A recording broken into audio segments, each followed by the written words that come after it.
Tol, ang aga mo nagising ah. Ganda maga po, Lulay. Ako, naura pa yan sa akin. Eh ano pa nga ba? Di bumabawi. Kamusta ang sugat mo? Ayos na po, Lulay. Baliwala lang naman po ito eh. Pagpasensyahan mo na ang tatay mo. Naintindihan ko naman po si tatay. Bata pa lang naman po ako, ganyan na po talaga siya sa akin eh. Saka, tama lang po yun. Siyempre po, naintindihan ko dahil pulis siya. Napakapangit pong tignan na yung mga anak niya pa nagsisimula ng gulo dito sa lugar natin. Ikaw naman kasi puro kakalokohan. Umiiwas ka na sa gulo para hindi ka napapahamak. Pasensya na po, Lulay. Pero huwag kayo mag-alala, pipilitin ko po magbago. Nako, kanino pa ba naman magmamana yan? Di sa'yo. Kung sa bagay, tama siya. Hindi ba nung kabataan din natin, halos lahat na yata ng gulo, pinasok natin. Ikaw, hindi ka lang mabayaran ng tama, naghahanap ka na ng panaksak. Naku, huwag kang tutulad sa akin ha. Hindi bale, ipagdarasal kita sa Poong Nazareno para maging maganda ang kinabukasan mo. Salamat po, Lulay. Lulay, pagluluto ko po kayo na agahan. Naku, wag na.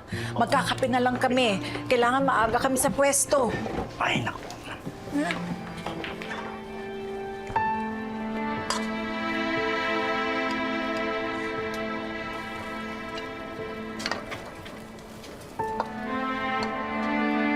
Oh, Tanggol. Ba't ikaw nagluto na agahan? Maga ako nagising na eh. Tara po, kain na po tayo. Tay, nagluto po ako na agahan. Kumain po muna kayo bago kayo pumasok sa trabaho. Hindi na. Busog ako. Tay, sabay na ako sa'yo. Sige na. Ay, Oh, hindi ka pa kakain? di na, Tay. Oh, masarap latang yan, ah. Ako na lang kakain yan. Pwede ba, anak, ha? Itong si Santino, huwag mong iniimpluwensyahan. Yung mga gulong pinapasok mo, nahawa eh. Tsaka tingnan mo, oh. Pati sa pag-aaral, huminto na rin. Ginaya ka. Alam mo namang idolo ka niyan eh. Lahat ng ginagawa mo, ginagaya. Nay, wala namang masama sa ginagawa ni Kuya Tanggol, eh. Hindi naman po siya yung nagsimula ng gulo. Ako po yung napaaway, Nay. Nahiya nga po kay Kuya, eh. Tinulungan niya lang po ako. Tapos pinagbuntunan siya ni Tatay. Ay nako, basta ang sa'kin.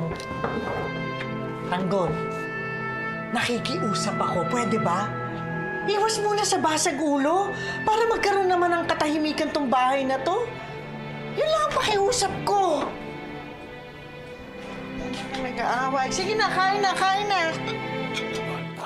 Sino mang nangangailangan sa manggaling tutulungan, tawagin lamang ang ating tagapagtanggol. Laban sa mga ganit at sinungaling umanda pagkat nandito na ang ating tagapagtanggol. Sino mang nangangailangan sa manggaling tutulungan,